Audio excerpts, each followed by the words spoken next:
de los hombres o el de Dios? ¿O trato de agradar a los hombres? Pues si todavía agradara a los hombres, no sería siervo de Cristo. Hermano y hermana, si estamos hoy aquí en este lugar, no es para agradar a ningún hombre, a ningún familiar. No es que queramos adorar a Dios para ser vistos por la gente. Si estamos hoy aquí, es porque queremos agradar a Dios. O lo haces para Dios, o lo haces para los hombres. Si lo hago para los hombres, recompensa tendré de los hombres. Si lo hago por Dios, recompensa tendré de Dios. Hermano y hermana, te animo, te exhorto a que lo que hagamos hoy en este lugar, lo que hagamos en nuestros hogares, en nuestros trabajos, en nuestro andar diario, que sea para agradar a Dios, que no sea para ser vistos por los hombres. Es muy fácil quedar bien con los hombres, es muy fácil pasar la mano por la espalda para agradar a los hombres. Hermano y hermana, tú estás en este lugar, Dios te ha dado la vida para que agrades a Dios, para que prediques a Dios, para que alabes a Dios, para que anuncies la palabra verdadera de Dios, reviente quien reviente, pase lo que pase. Estamos aquí para agradar a Dios ante todas las cosas. Si estamos delante de Dios, recompensa tendremos de Dios. Aunque los hombres te señalen, aunque los hombres te insulten, aunque los hombres te desprecien, pero tú estás aquí para agradar a Dios. Estás aquí para adorar a Dios. Estamos aquí para ofrecerle alabanza a Dios, no a los hombres. Si Ruth, David, Pablo, Josué están aquí para agradarnos a nosotros, recompensa tendrán de nosotros. Si yo estoy aquí para daros un sermón, para poneros contentos a todos, que salgáis de aquí con unas ideas humanas para vuestro egocentrismo, estoy agradando a los hombres. Pero si tú estás aquí hoy, sin importarte ni la raza ni el color, sin importarte aquello que puede parar tu vida, sino que estás aquí para humillarte delante de Dios, buscar a Dios y agradar a Dios, sé que recompensa tendrás de Dios en el nombre de Jesús. Amén. Seguimos adorando, no adores por los hombres, no hagas una oración de mucha palabrería para que yo diga, caray, ¿cómo ora este hermano? No. Estamos hoy aquí para adorar a Dios, para agradar a Dios y para soltar lo que hay en nuestro corazón para Dios, porque Él solamente Él es digno de recibir toda gloria, toda honra y toda alabanza en el nombre de Jesús. Adelante, aleluya.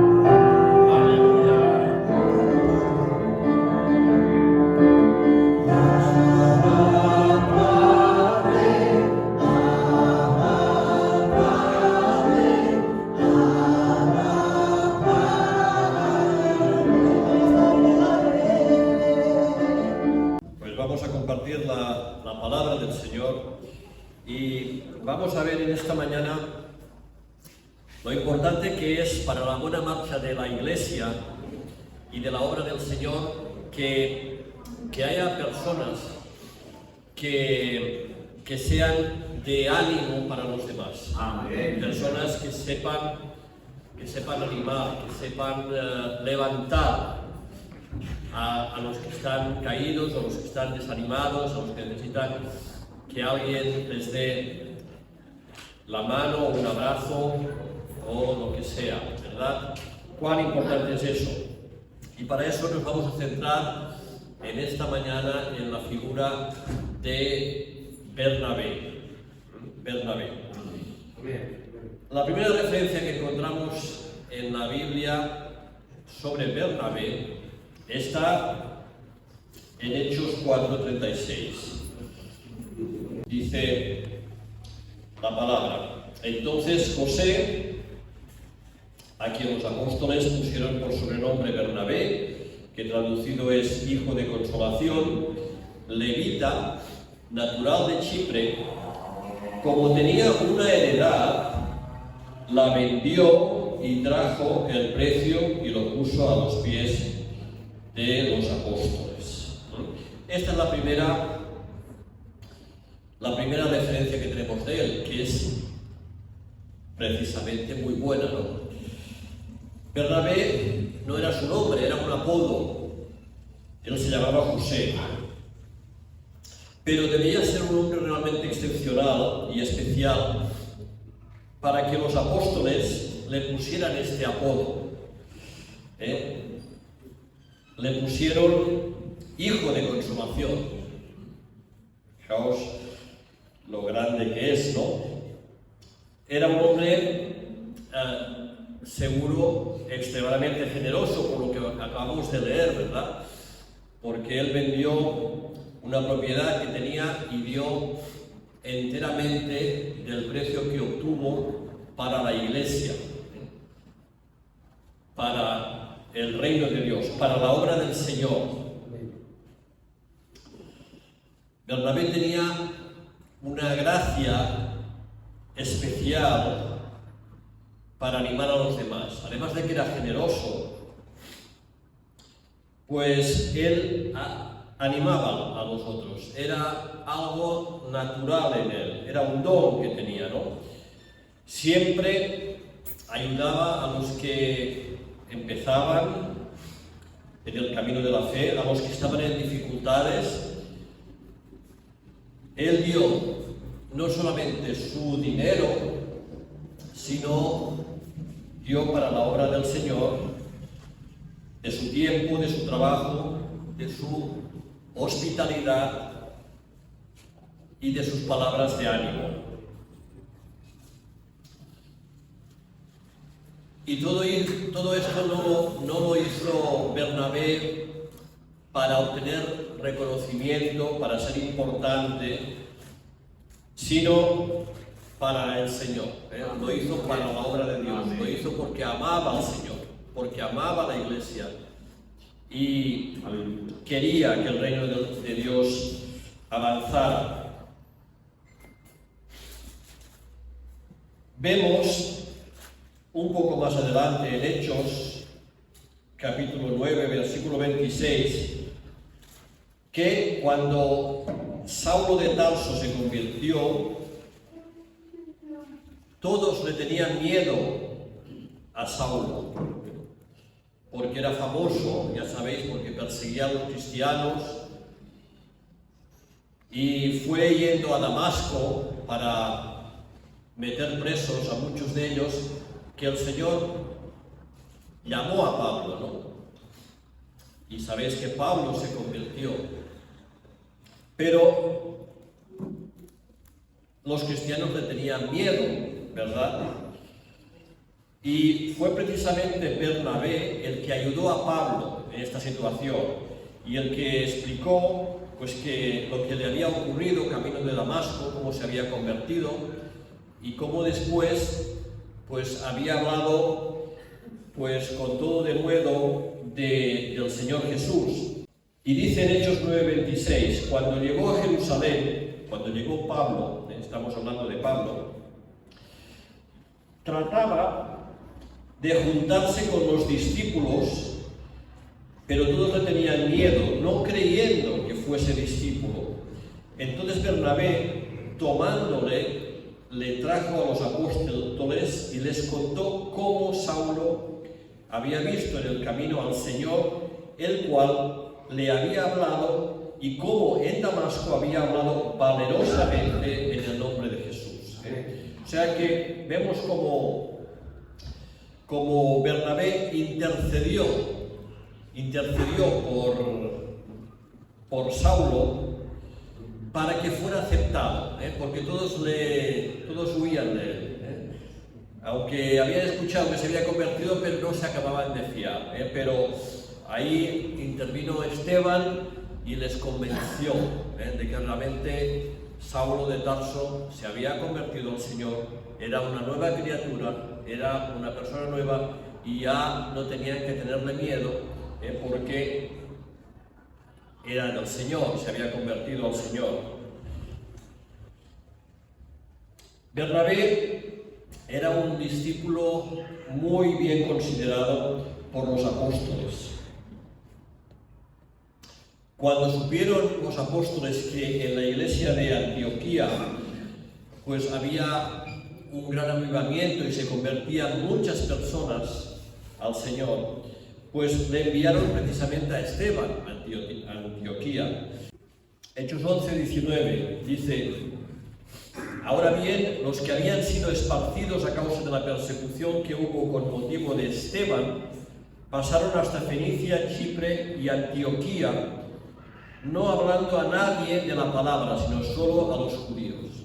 Es decir, cuando hubo la persecución a raíz de la muerte de Esteban, de cómo Esteban proclamó la palabra de Dios y expuso a los judíos todas las barbaridades que habían hecho sin ningún complejo, pues empezó una persecución fuerte contra los cristianos. Y dice aquí que fueron esparcidos y hablaron, pero básicamente a los judíos. Dice que había entre ellos unos varones de Chipre y de Cirene, los cuales cuando entraron en Antioquía hablaron también a los griegos, o sea, a los gentiles, anunciando el Evangelio del Señor Jesús. Y en la mano del Señor estaba con ellos, y gran número creyó y se convirtió al Señor. Entonces llegó la noticia de estas cosas a oídos de la iglesia que estaba en Jerusalén, y enviaron a Bernabé que fuese hasta Antioquía. Bernabé, cuando llegó y vio la gracia de Dios, se regocijó y exhortó a todos a que con propósito de corazón permaneciesen fieles al Señor, porque era varón bueno y lleno del Espíritu Santo y de fe, y una gran multitud fue agregada al Señor. Después fue Bernabé a Tarso para buscar a Saulo, y hallándole le trajo a Antioquía. Y se congregaron allí todo un año con la iglesia y enseñaron a mucha gente, y a los discípulos se les llamó cristianos por primera vez en Antioquía.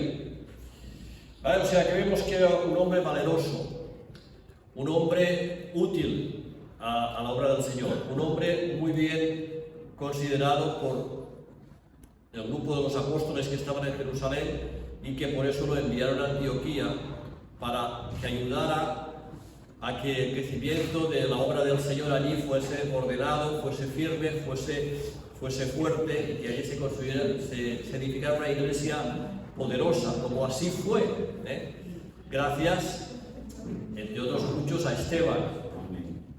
¿Vale?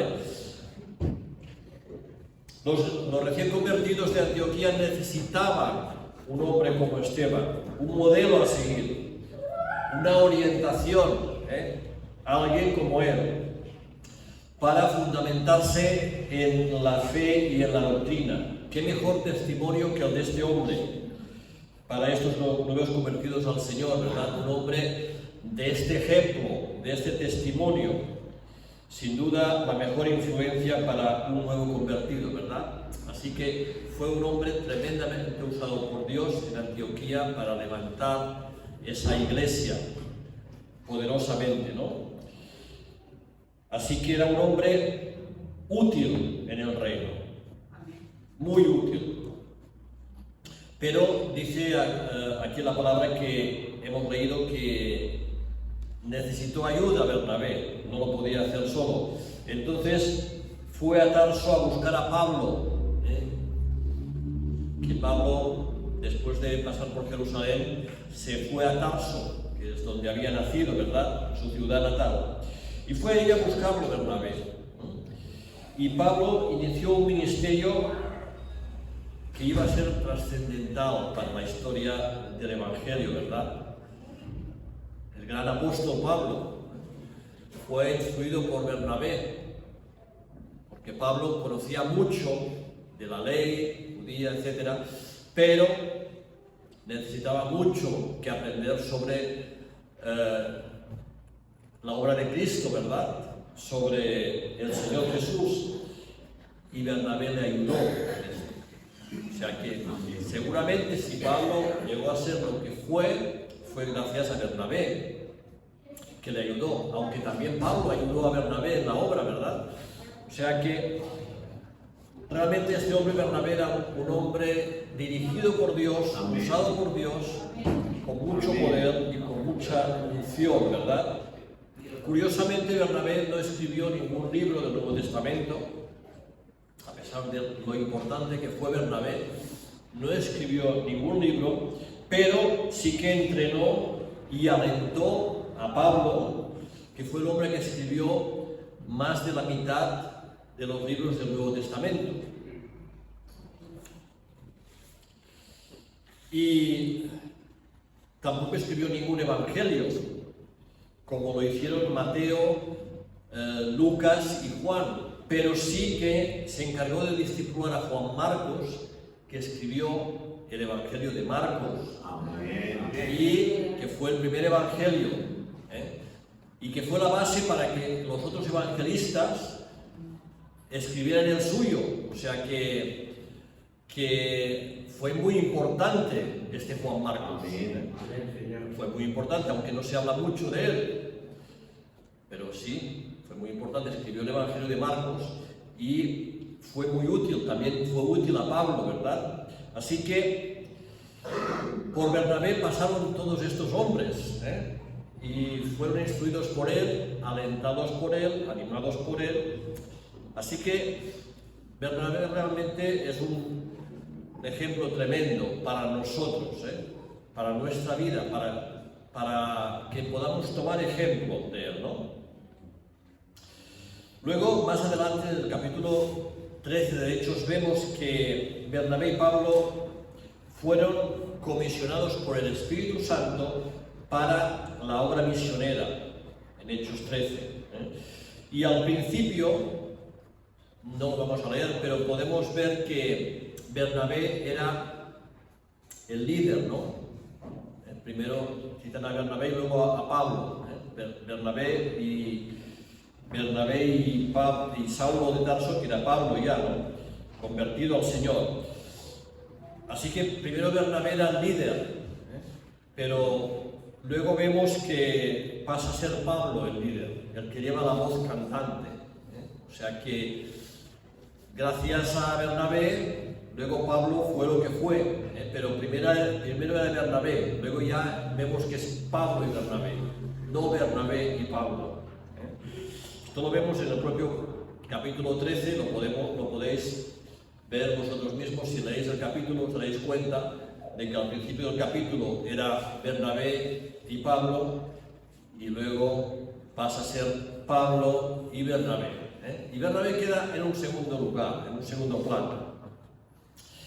Seguro que Bernabé no se puso celoso por eso, sino todo lo contrario, es lo que él quería precisamente.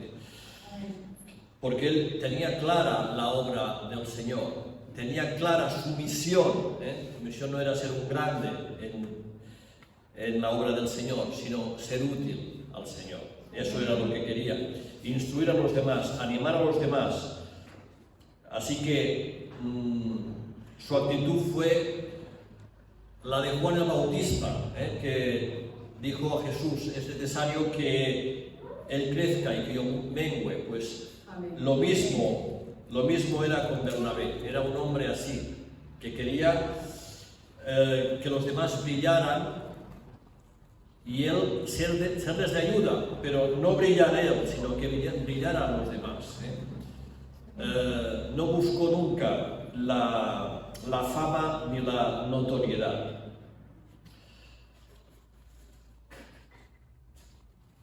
Luego, en el capítulo 15, vemos que Pablo y Bernabé se separan.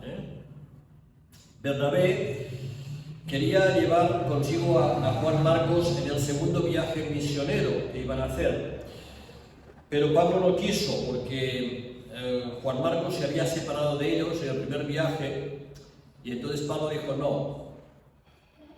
no sea que nos sea de estorbo.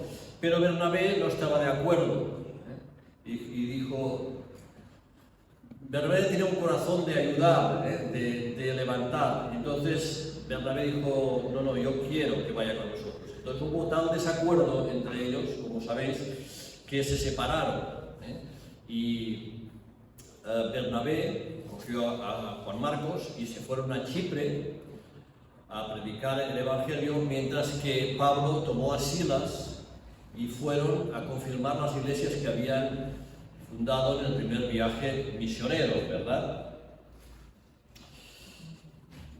Entonces, resulta que Lucas, el médico amado autor del libro de Hechos, se unió a Pablo y Silas. Y por eso, a partir de ese momento, Bernabé desaparece del mapa. Porque el que hace el relato es Lucas, y Lucas estaba con Pablo y Silas. Por eso ya no se habla de Bernabé.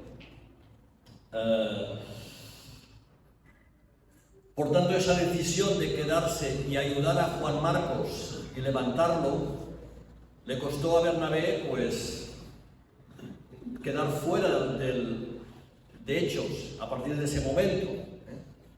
Seguro que si hubiese seguido con Pablo, pues se hubiese hablado mucho más de Bernabé. Y ya no se habla de él, pero no quiere decir que no fuese importante Bernabé. Siguió siendo igualmente muy importante en la obra del Señor. Muy importante.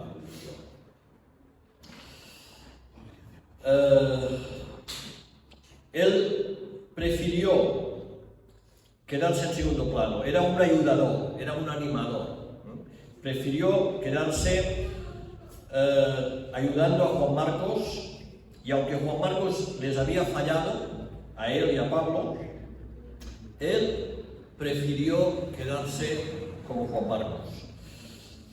Y con esto nos enseña también una lección, Bernabé, que cuando alguno cae, hay que levantarlo. Amén. No abandonarlo, no desecharlo. Amén.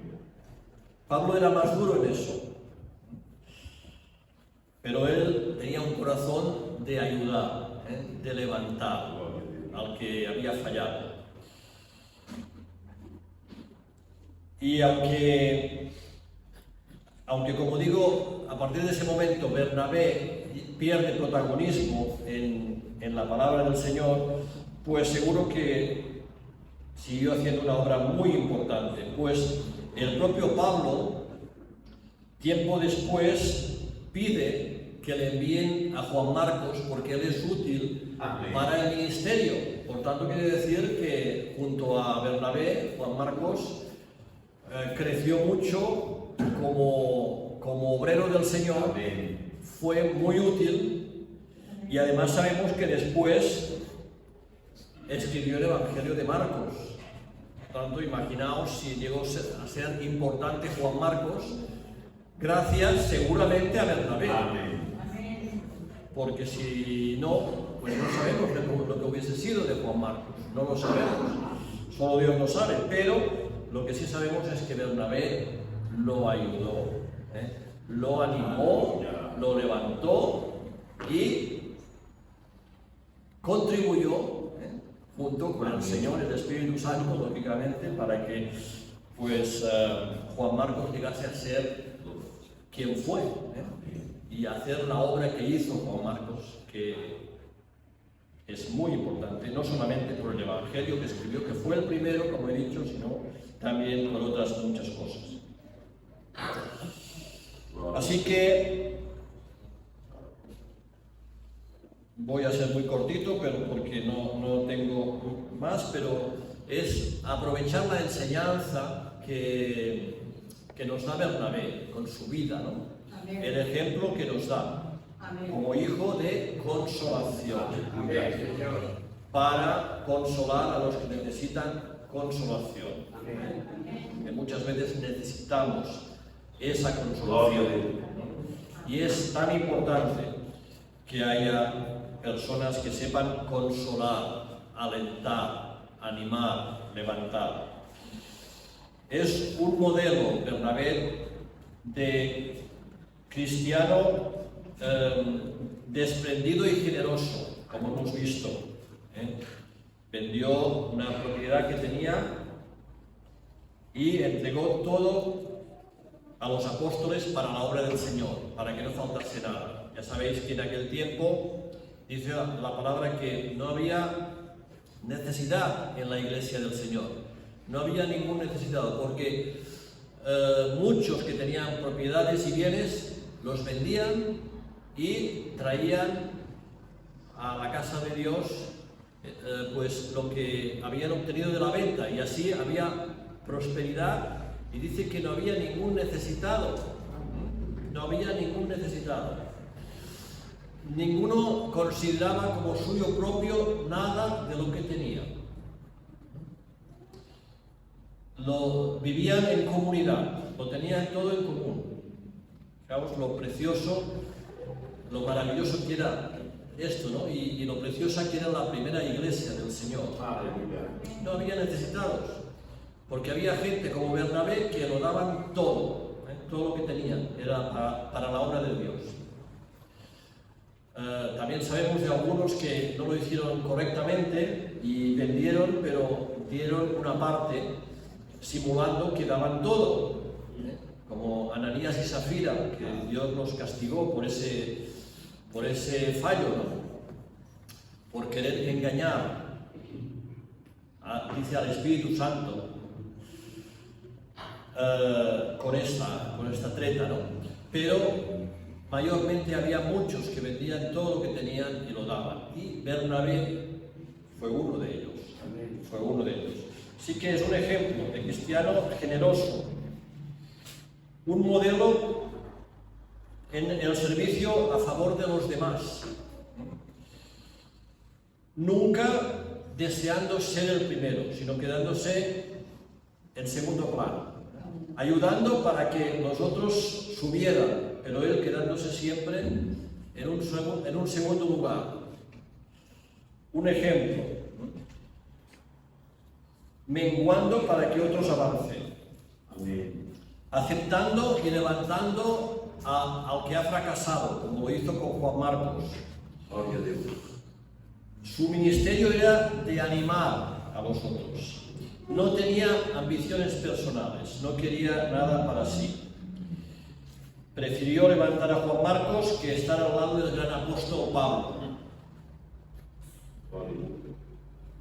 Estar al lado del gran apóstol Pablo era un privilegio enorme, pero él vio la necesidad de Juan Marcos y dijo, no, yo tengo claro que no he sido llamado a estar al lado del gran apóstol Pablo toda mi vida, sino que he sido llamado para ayudar, para animar, para levantar, ¿no? Y así lo hizo con Juan Marcos.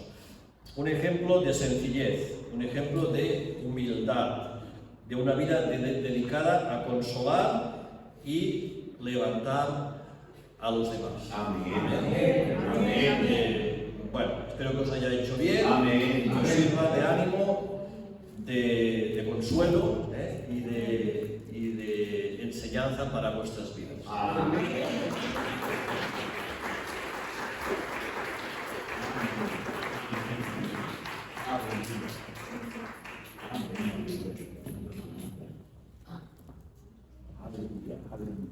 Amén.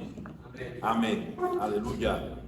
Creo que es una palabra que nos enseña, nos recuerda y nos bendice mucho. Amén. A mí me ha hecho bien.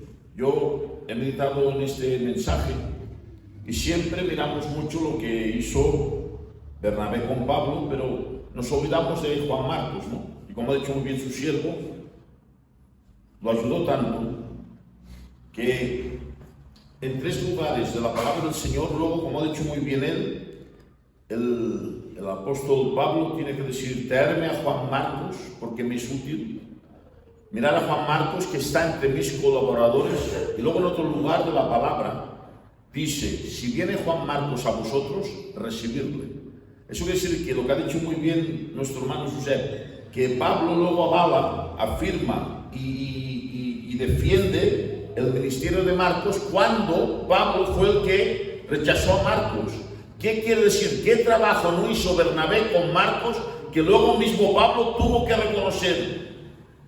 a Juan Marcos de decir qué cambio ha pegado este hombre. Yo que lo desechaba, yo que lo eché fuera porque por eso vino el desacuerdo entre ellos. Luego mismo Pablo lo tiene que recoger, ¿no? Y aceptarlo. Eso es la obra que hizo Bernabé. Que Dios levante muchos Bernabés en esta iglesia. Que no busquemos lugar, sino que en secreto hagamos bien a la gente, restauremos a la gente y bendigamos a la gente. Mirad, quiero decir algo que está en mí y lo digo ahora con todo mi amor, ¿vale? Dice la Biblia, y vosotros que sois espirituales, restaurad. En Gálatas 6, 1, si veis que algún hermano ha cometido alguna falta, vosotros que sois espirituales, restauradlos. Mirad, hay muchos lugares que, como ha dicho muy bien nuestro hermano, es que me ha encantado, de verdad es una palabra muy tranquilita, muy con aquellos que disfrutas, ¿no? Que vas. Y es verdad que a veces hay gente que cae y lo que hacemos es desecharlos, señalarlos, echarlos fuera, hacerles daño. Cuando Cristo fue un buen samaritano que restauró las vidas, pero tenemos el ejemplo de Bernabé, que era hijo de consolación. En pocas palabras, me ha encantado, pero no solo es que me haya encantado, porque que te guste una palabra de Dios siempre gusta, ¿verdad? Pero tiene que ser que toque nuestras vidas y que lo pongamos en práctica en el nombre de Jesús. Que no queramos salir de los periódicos y en las cosas, sino que podamos ayudar de verdad. Como has dicho, me ha encantado que Bernabé se termina en Hechos 15, no sabe más él, pero mirad lo que hizo. Levantó a Pablo y restauró y ayudó a Marcos. ¡Qué maravilla! Ojalá yo pueda hacer esto en el nombre de Jesús. Ánimo, iglesia. Vamos a ser hombres y mujeres que restauren, que ayuden, que levanten y, como bien ha dicho, animar, porque qué falta nos hace animar. ¿Cuántas veces vuestro pastor está desanimado? Y una palabra, un abrazo, una sonrisa lo levanta. ¿Cuántas veces tú puedes estar desanimado? Y una palabra como ha traído Josep nos ha levantado en el nombre de Jesús. Dios sabe mejor que he venido. Dios sabe todo y sabe cómo restaurar nuestras vidas. Así que vamos a tener este espíritu de hijos de consolación, de restaurar, de animar, de ayudar y de bendecir en el nombre de Jesús. Amén. Aleluya. Así que vamos a dar un fuerte aplauso al poder de la palabra. Aleluya.